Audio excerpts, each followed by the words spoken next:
Welcome to Profit Rich Marketing.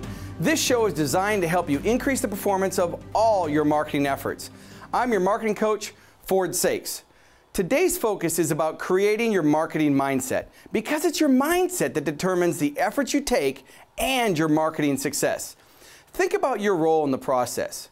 Are you the executive, entrepreneur, marketing director, business owner, or salesperson? Regardless, the Profit Rich Marketing Show will help you increase your sales and your profits. Now, here are some keys to get you started. First, check your belief systems. You know, your BS. Is your BS supporting you or getting in your way? What about your self-talk? That constant little voice in your head? Is it mostly optimistic? And you're going to also want to overcome F.U.D. Fear, uncertainty, and doubt that can keep you stuck in a rut of inaction. Now, my mindset as a marketer started at age 15 when I started my first business. It was a painting company, and you can only imagine the challenges I faced, especially since I was earning minimum wage, living on my own in the projects, paying $17 a month for government housing.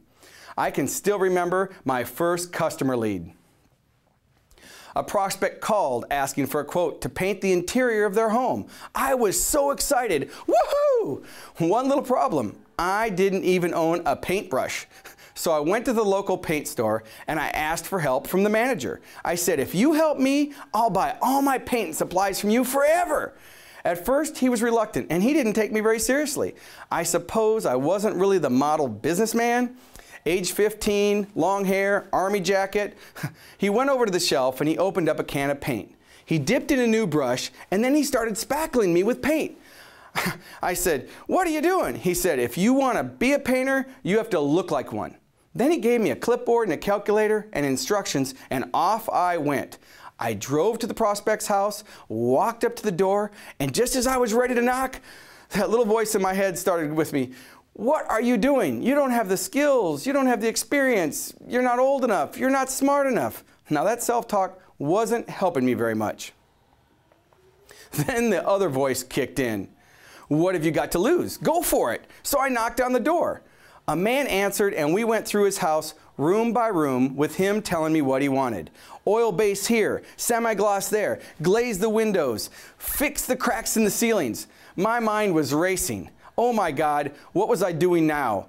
But I just wrote it all down. I told the man I had to go back to my office to prepare the quote. Yeah, my office. Right. I returned to the paint store and the manager helped me prepare the quote.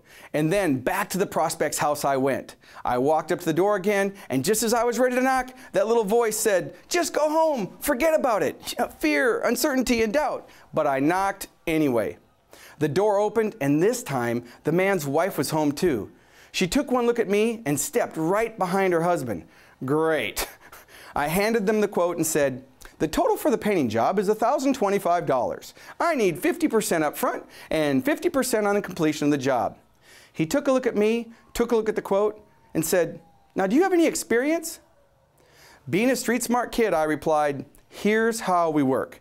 If you're not 100% satisfied with the work we perform, then you don't have to pay. The wife said, honey, write the boy a check. And he did. I got to my car and stared at this check for $525. That was more than I earned in a month. I thought, this is so cool. I've got to learn more about marketing and making money. By the end of the first year, I was earning $35,000 with 3 crews with the average age of 40 years old. Now that was a lot of money for a teenager. The main point is, it's not your circumstances, your experience, or your marketplace, or even your competition. It's not your products or services that determine your overall marketing success. It's your mindset. Which brings us to the next point. There are really no such thing as money problems, only lack of ideas. If you want to increase your profits, then increase your creativity to generate more money-making ideas. Now it's time for a short break. When we get back, I'll help you explore the strategies necessary to unleash your creativity.